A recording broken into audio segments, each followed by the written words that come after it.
A girl told me we're made of prompts. Like, seriously, dude. You're saying the only thing standing between me and $1 billion is some random text? Anyone who tells you we're just ones and zeros is delusional. If that's all we are, then why does it hurt when we lose someone? Honestly, the biggest red flag is when the guy believes in the prompt theory. Like, really? We came from prompts? Wake up, man. You want to convince me that this perfect creation behind me is the result of ones and zeros? A binary code and nothing more? It makes no sense. Imagine you're in the middle of a nice date with a handsome man and then he brings up the prompt theory. Yuck. We just can't have nice things. Where is the prompt writer to save you from me? Where is he? You still believe we're made of prompts? We're not prompts! We're not prompts! Spread the word. Everyone must know. Everyone has to know. Let's talk about prompt theory. What if every single thing you've ever done, every choice, every memory, every person you've met was never really yours? What if your entire life was just a prompt? A detailed set of instructions fed into some massive AI to see what you'd do next. Sounds insane, right? Yeah, that's what I thought too, until I started digging deeper. And then I came to that feeling, you know the one, like your stomach just dropped, your skin's crawling, and your brain whispers, wait, what if this is actually real? That's the kind of nightmare fuel we're dealing with here. The theories that start off sounding ridiculous until they start making too much sense. So buckle up, because once you hear about prompt theory, you're never going to look at your life the same way again. AI has jumped astronomically over the past few years in ways that I don't think humanity is ready for. From what started as funny images like these, to photorealistic videos with sound that are getting closer and closer to reality. This stuff is improving at such a speed, it's starting to trick entire age groups. It went from funny haha to, I think this could start an actual war. Vote for me and I'll ban the prompt theory from schools. There's no place for that nonsense in our lives. For spreading the false theory that we are nothing but ones and zeros, this court sentences you to 12 years in federal custody.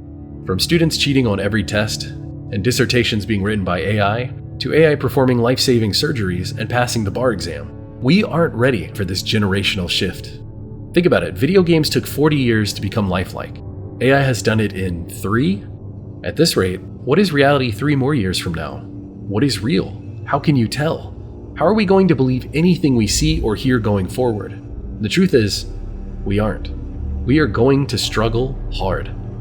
Now sure, we could talk about its potential for good when it comes to medicine and research, or we could talk about its potential for bad when nothing you hear or watch anymore is real. It's as double-edged a sword as you can generate a double-edged sword. When you give a detailed prompt to an AI video generator, it'll visually create whatever you type in. It's like magic. Now today we can separate the two, at least most of us. We are real, and this is fake. But as the lines continue to evolve and blur together, it's giving that uncomfortable feeling again. That creepy, deep in your gut feeling that maybe, intrinsically, we all know that this isn't real.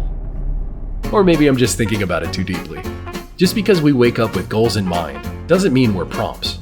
Sure, we all know to get up, look at our phones, go to the bathroom, grab a bite to eat, brush your teeth, hopefully, go to work or school. Yeah, sure, we have goals and missions, but maybe that's just part of being human. That doesn't mean that it was a prompt given to us.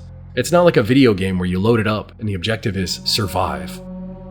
Well, but then again, life is kind of like that. Survival is the objective. It's about amassing money, seeing friends, enjoying hobbies, maintaining or succeeding at a job, finding love or physical connection. Actually, if you really think about it, we're kind of all hardwired to do the same thing, even if we all take different approaches. I know for a fact we're made of prompts. Deny it all you want. The signs are everywhere. I don't need some prompt God whispering in my ear to tell a story. I write what I want. I have free will, remember that? The idea of prompt theory is a recent trend that really took off with the release of Google's VEO3, released in 2025. A video generator that really made people stop and take notice. Sure, these were AI-generated videos, but these videos were getting uncomfortably close to reality. I remember the first one that I saw, I actually could not believe it wasn't real. In fact, here's that very video, which I watched on my phone, confused, because how is this woman not real? Is it crazy that we're just prompts? What? Is it crazy that we're just prompts? No, not really. Someone out there like just prompted one sentence, now we're alive. Is that not crazy? Yeah, it is. I blame that person. I now have to pay taxes. Isn't this just some person in the back of a restaurant washing dishes? No, this is entirely fake. This is AI. Back in 2021, I was the first person on YouTube to talk about the dead internet theory. In that video, I gave a massive warning about AI, about how it's all around us, and it has been for some time, about how most of what you see and read online isn't real. It was a crazy, mind-blowing, reality-altering idea back then. But now, today, it's just common knowledge. What's funny to me is that even if you don't believe in the idea of prompt theory, the paranoia around it has already taken hold. The cultural zeitgeist has been poisoned. I'm sure you've either seen it or been a part of it, where you have automatically assumed something is AI. It's a feeling you get when something doesn't look right or doesn't sound right. Sometimes you can just tell. Over 13 years now, that's how long I've been making videos on YouTube. And hilariously enough, even I get comments claiming that I'm AI. Apparently no one is safe from the AI paranoia. But I think the worst part of prompt theory is the existential question that it plants in your mind. If AI can create such realistic simulations, could our own lives be a part of something similar? Could a prompt be behind what defines our experiences, thoughts, and actions? The simple answer is no, of course not. The challenging answer is considering it. Sitting in that headspace for a while, really thinking it over. It's unsettling. You see, prompt theory is more than just a fascinating tech demo. It perfectly captures this sort of anxiety that we've all been feeling. In a world where everything is seemingly AI generated, what's real? You could prompt an AI by saying, "You are a depressed 43-year-old teacher, living in 1987 who regrets everything." And without coding that identity, just by writing that sentence, the AI will behave consistently as that person, complete with a backstory, attitude, emotional nuance, and reactions. If it can create a realistic person-like being with just a paragraph, then how do you know your own personality wasn't described that way by something else? The thing is, we don't. We know memories and history can be faked instantly. That's basically most of what I cover on this channel. So how confident are you that your earliest memories weren't just embedded as a part of you thanks to a prompt? And what do AI and videos like this mean for the future of evidence? Imagine you're in a courtroom defending your freedom. Someone could easily fake a video of you, reproduce your voice, your likeness. They could claim that you committed a crime and present a super compelling video as evidence. I guess the point I'm trying to make is that we don't have emergency brakes here. We are flying down this track at 1,000 miles an hour. And yeah, it's a really fun ride, but at some point you have to be able to slow down enough so that we don't crash. And who out there is trying to make sure that we don't crash? You know how I know we're made of prompts? Because nothing makes sense anymore. We used to have 7 fingers per hand. I remember it clearly. Now we just have 5 fingers per hand. One creepy thing that has been haunting me since this AI video stuff has become public is that this technology has more than likely been used before on us and we didn't realize it. Think about it. Anytime within the last 10 to 25 years, this technology could have been used against us. A fake video of a politician talking, war footage that wasn't real, a treaty being signed that never was, a super popular viral video. Really give this a chance and consider it. If this technology existed for longer than we have known about it, it has almost certainly been used on us. With power like this, why would you ever let it become public? The ability to fabricate reality is the most powerful tool anyone could have. So here's what I want to see from you. I want you to go back and look at videos that seem fake. Videos that we can immediately flag now with our critical AI analyzing eyes. 10, 20, 30 years ago that we accepted as fact. But now, knowing all this insane technology actually exists, what is actually real? When a deception is created and then disseminated to the public, and the public believes that deception, does it become truth? In my channels, I constantly talk about how reality is what you make it, that your mind and your beliefs give power to what you think is real. So is reality simply what it is today because powerful people believed it to be that way? See, this topic is even messing me up. It's a terrifying thought. Why do we do what we do? Why do we think the things we think? Why do we think about the things we think about?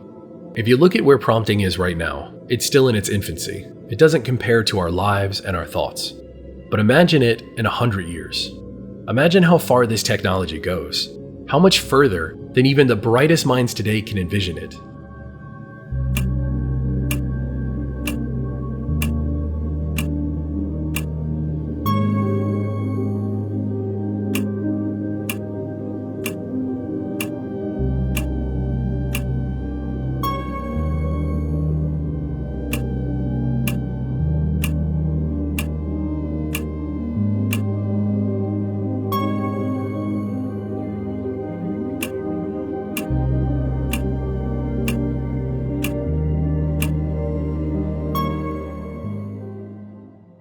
I've talked about the simulation theory many times before, and this is kind of a variant on that idea. With the simulation theory, you think of your life as being something that you didn't choose within a simulated world. But with prompt theory, we didn't get to choose to be who we are. We were prompted that way. The way we feel, the thoughts we have, the actions we commit. What if we're all prompts, and this theory isn't a theory at all? It's us inside of a simulation trying our hardest to create our own simulation. Or this is just a silly little thing, just a fun way to express ourselves. Look at this Bigfoot guy. Yeah, that's pretty funny. He's just like us, but he's Bigfoot. Isn't that hilarious? Gosh, life is only as deep as you make it. Let's stay in the kiddie pool. What you see on the surface is what you get. Why are you thinking about all this philosophically? It's probably nothing. Right? Until next time, never stop searching. Okay, so I'm at the airport and I picked up a magazine, this magazine before, but it says they are the Beauty Authority. Really great photos. Beautiful. So then I'm like, I wonder who took it. Where's the credit? Photo credit is an AI prompt. Same thing. She's not real. She's an AI prompt emphasizing elegant proportion. The art of correction. It's not real.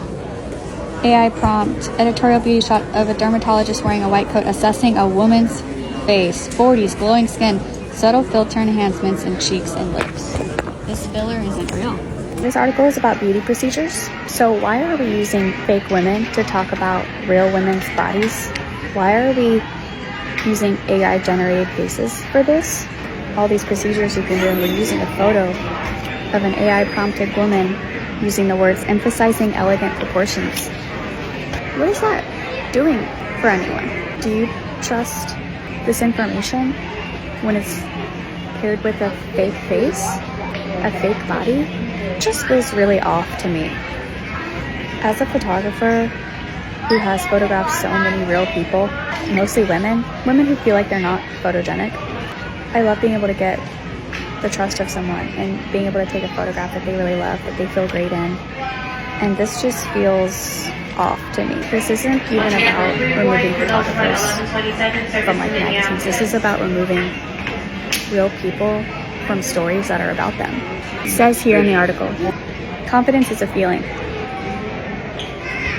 Confidence is not an AI generated image that says emphasizing elegant proportions and just writing full body portrait of a confident woman in her 30s wearing a sleek white bathing suit. That's not confidence. And this woman has never looked in the mirror.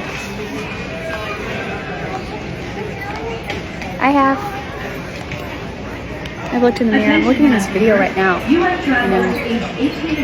I'm already... I'm choosing confidence, even though I could probably use some of these procedures myself. Why am I even thinking that right now? Am I overthinking this? Or are we trusting health advice from AI generated faces?